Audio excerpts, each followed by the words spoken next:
Shalom amigos, les habla Sergio Bacari del canal Un Bacari suelto en Israel, otra vez con ustedes, otra vez con la Biblia en la mano después de tanto tiempo, una semana. Amigos, el paseo ya lo hice, caminé sobre las aguas, por eso me ven todo mojado y aprovecho para decirle gracias a dos personas, una que es el nombre, una que no lo sé. Alexandra de Texas, que me regaló calcetines y los que estoy usando, estos que ven aquí, la verdad una maravilla, gracias Alexandra. Y la persona que me regaló esta camisa, esta playera, que al caerme en el agua se me mojó el papelito que tenía el nombre y me olvidé, pero miren qué linda, cómo la luzco. Amigos, el paseo de hoy que hice es sobre Pesaj, las Pascuas judías, que en realidad Pesaj viene de la palabra Lifsoach, Pasaj, que vendría a ser saltear. Pero no viene al caso. Lo que quiero contar hoy es cómo se festejaba Pesaj en tiempos bíblicos y qué pasó que hoy el judaísmo lo festeja de una manera diferente. Ya les digo la respuesta, política. La respuesta es política y mucho derrame de sangre entre dos dinastías sacerdotales que lucharon y combatieron entre ellas a través de un montón de siglos. Hoy voy a hablar de Pesaj en tres motivos diferentes, tres formas diferentes que se fue festejando a través de la historia. Primero, por la dinastía de los Bnei Eli, aquellos sacerdotes de Beit Eli, y la otra por los sacerdotes de Beit Zadok, para después llegar a cómo festejamos Pesaj en los tiempos de hoy por medio de los sabios judíos, los fariseos, que nos dictaron cómo se festeja hoy aquella fiesta bíblica y en realidad como la festejaba Jesús para ustedes, hermanos cristianos, en la época que él también la festejaba, tiempos como estos. Amigos, el país está lleno de turistas, está lleno de gente religiosa que está paseando hoy, por Israel, llenado todos los lugares, y yo encontré un lugar mágico para recorrer, caminar por el agua y redactarles, contarles, enseñarles acerca de este tema que voy a tocar hoy. Va a ser un paseo hermosísimo por el agua. Les digo ya que me caí 2 veces, pero no importa, pude decir todo lo que quise. Y bueno, me queda por decirles gracias por participar y vamos a disfrutar, a descender hacia un Nahal, un río que se llama Ksib, y a recorrerlo. Yala.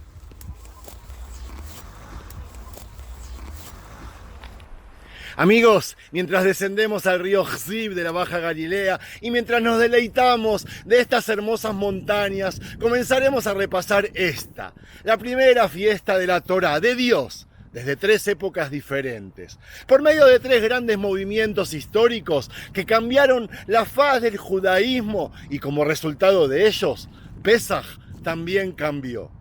¿Cómo? La historia, amigos, la escriben los vencedores, ustedes saben. Esta vez, de acuerdo a la agenda política de los creadores de estas revoluciones. Amigos, si yo llego a encontrar a la persona que tradujo la palabra hebrea Pesaj a Pascuas judías, lo mato. No hay nada más lejos de la realidad. Pascua viene de la palabra hebrea Pesaj, que significa saltear y se refiere a que el ángel de la muerte que llegó a Egipto para llevarse a los primogénitos saltearía las casas cuyas jambas estén manchadas de sangre de cordero. Todo lo demás que lean son puros inventos y no existen las Pascuas judías. Existe Pesaj, o la Pascua cristiana en todo caso, con todos sus agregados de Jesús, pasión, muerte, crucifixión y resurrección. Listo, voy a descender hasta el agua y mientras camine por las mismas vamos a aprender un poco más de Pesaj, amigos. Les prometo un paseo sensacional, vamos.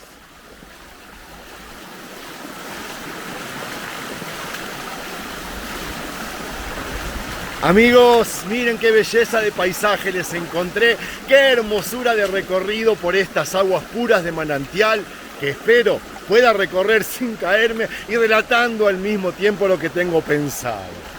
Pesaj es una de las fiestas más antiguas, una de las 3 que hay en la Torá y se celebra al comienzo de la primavera. Pesaj está descrita en Éxodo y allí nos mandan a reunirnos en familia, sacrificar un cordero y comerlo durante la noche. Las instrucciones son precisas y ya las comenté en varias ocasiones. En Éxodo nos describen la fecha exacta, primera luna llena del año.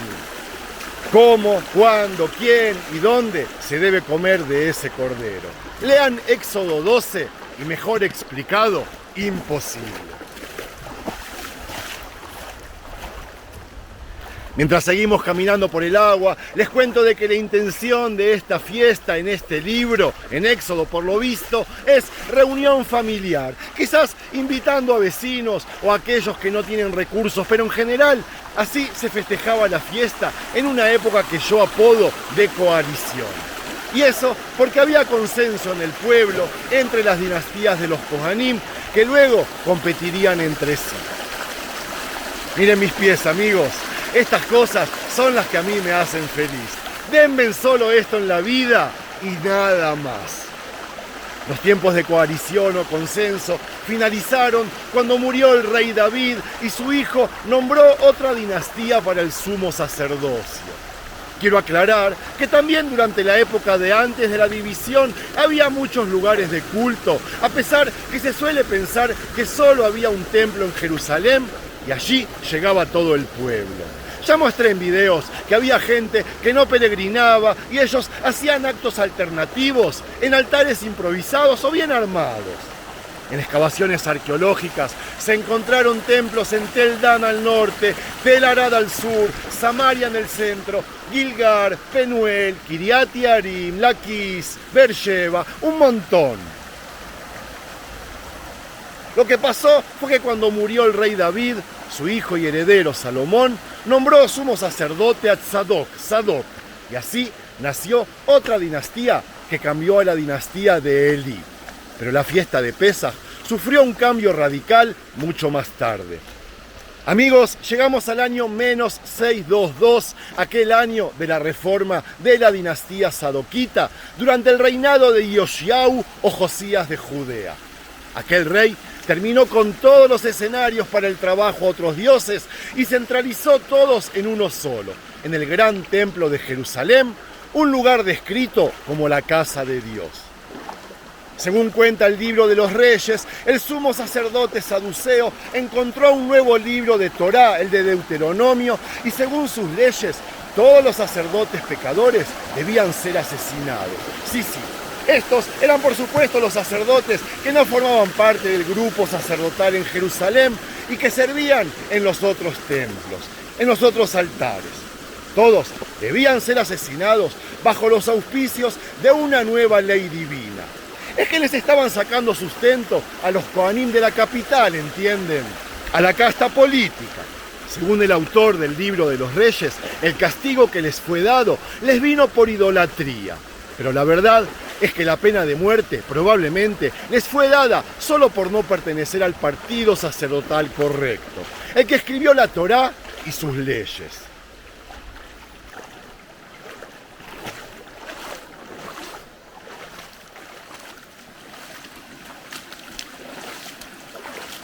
Amigos, no sé si saben, pero la Torá fue escrita por aquellos sacerdotes de Jerusalén y como parte de esa reforma, Pesaj cambió de forma y sufrió un cambio radical. No más fiestas de barbacoa en casa donde cada familia sacrifica corderos en su patio. Ahora se requerirá que la familia o su representante haga una peregrinación al templo de Jerusalén. Traiga el sacrificio a los sacerdotes del templo y solo allí se llevará a cabo el sacrificio de Pesaj. Eso es lo que está escrito en el libro de Deuteronomio, que es el segundo libro de la Torá, en el que aparece la prohibición explícita de celebrar la fiesta en tu casa y en tus puertas como era en el pasado. En ese libro se añade el requisito expreso de celebrar la fiesta exclusivamente en el templo de Jerusalén, que es el lugar donde, según los sacerdotes de Jerusalén, reside Dios. Hasta aquí, amigos, tenemos testimonios del cambio que pasó la fiesta por asuntos políticos, que estuvo acompañado por un derrame de sangre, por una guerra entre hijos de Israel. Por la descripción bíblica redactada por los sacerdotes de Jerusalén, los de Judea, parecería ser que todos los coanimos sacerdotes de Israel, que no fueran ellos, desaparecieron. Pero ahora que la arqueología está descubriendo más y más sitios, o si leemos la Biblia con ojos más críticos, podemos saber que sacerdotes de Israel los hubo siempre, y que ellos trabajaron en sitios que competían con el templo de Jerusalén y los sacerdotes de la ciudad santa. Y ahora llegamos a Pesaj, según los fariseos. ¡Auch! ¡Auch! Amigos, me hice pomada.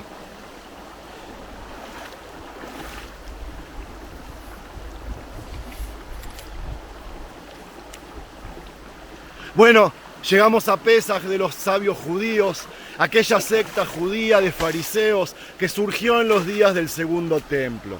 Ellos lograron eliminar a los sacerdotes saduceos de Judea y sobre sus ruinas nosotros recibimos un nuevo judaísmo completamente diferente del judaísmo que existía. Los sabios, los sucesores de los fariseos, remodelaron la festividad de Pesaj e inventaron la Hagadá, que con ligeros cambios es también la misma Hagadá, el mismo libro de Pesaj que celebramos en la noche del Seder en mi casa la semana pasada.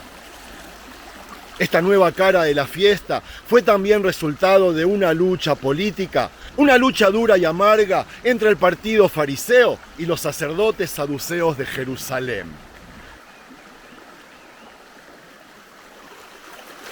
Como parte de la revolución de los fariseos y su guerra con los saduceos, se introdujo la narración de las dos Torás, la escrita y la oral. A través de la Torá oral, los fariseos se otorgaron a sí mismos muchos poderes que les permitieron establecer leyes y asumieron la libertad de interpretar la Torá de los saduceos como quisieran y cambiar su significado original de punta a punta. Hay un libro llamado La Tercera Torá que, resumiéndolo, habla de 3 tablas del pacto y explica por qué, sin la introducción de la Torá oral, los fariseos no tenían manera de prevalecer. ¡Ay!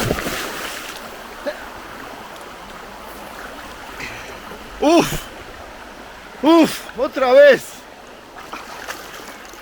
Los fariseos no podrían nunca prevalecer sobre los saduceos, quienes controlaban todas las posiciones de poder, dinero y gobierno.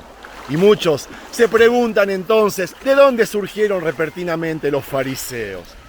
Está claro que la nueva Torá que trajeron es la Torá oral, que causó una revolución junto con la canonización de la Biblia, un proceso de selección en el que solo 24 libros sagrados fueron elegidos e incluidos en la Biblia actual hebrea, mientras que todos los demás libros de los saduceos estaban prohibidos de leer y al final fueron olvidados. ¿De dónde vinieron de repente los fariseos que la Biblia no los menciona ni una sola vez? Se preguntan. De esto podemos aprender si miramos la estructura del Sanedrín, el cuerpo político y religioso más importante que cambió con la llegada al poder de la élita asmonea en el siglo II a.C. Amigos, no voy a profundizar porque me duele todo el cuerpo, pero hasta entonces el Sanedrín estaba encabezado por un sacerdote jerosolimitano. Cuando los asmoneos llegaron nuevamente al poder, este cuerpo obtuvo una nueva posición en cuanto al presidente del Sanedrín. Hasta ese entonces, todos eran sacerdotes de Judea. ¿Y cómo ocurrió el cambio? Con la familia de sacerdotes saduceos asmoneos tomando el templo en Jerusalén. Ellos, al tomarlo, se nombraron a sí mismos para el puesto de sumo sacerdote. Al mismo tiempo, sacaron a aquellos que habían ocupado el codiciado puesto durante generaciones, y me estoy refiriendo a sus hermanos del sacerdocio saduceo. Los sacerdotes depuestos, que fueron perseguidos por sus hermanos asmoneos, se dieron cuenta de que tenían que aliarse con los sacerdotes de Israel para ganar un poder político más significativo en el Sanedrín, con la esperanza de que de esta manera vencieran a los sacerdotes de la casa asmonea. ¿Me siguen, amigos? Es esta unión sorprendente de los sacerdotes de Israel con los sacerdotes depuestos de Judea lo que condujo al establecimiento del nuevo partido fariseo. Este período de los primeros fariseos y la formación del nuevo movimiento también se llama el período de las parejas. Este período se caracterizó por una unión temporal de sacerdotes de las dos casas del sacerdocio, el israelita y el judío. Ellos se unieron contra el mismo enemigo común, como les vengo diciendo, la casa asmonea. Una unión en la que hay un debate inherente e incesante que dará lugar a la Torá oral, que es toda una expresión de las profundas disputas entre las dos tradiciones, la de los sacerdotes de Israel y la de los sacerdotes de Judea. Listo, amigos, estoy muy dolido. Espero que les haya gustado el paseo, que hayan aprendido cómo se transformó Pesaj en lo que es hasta ahora y que me comprendan que me tengo que volver. Shalom.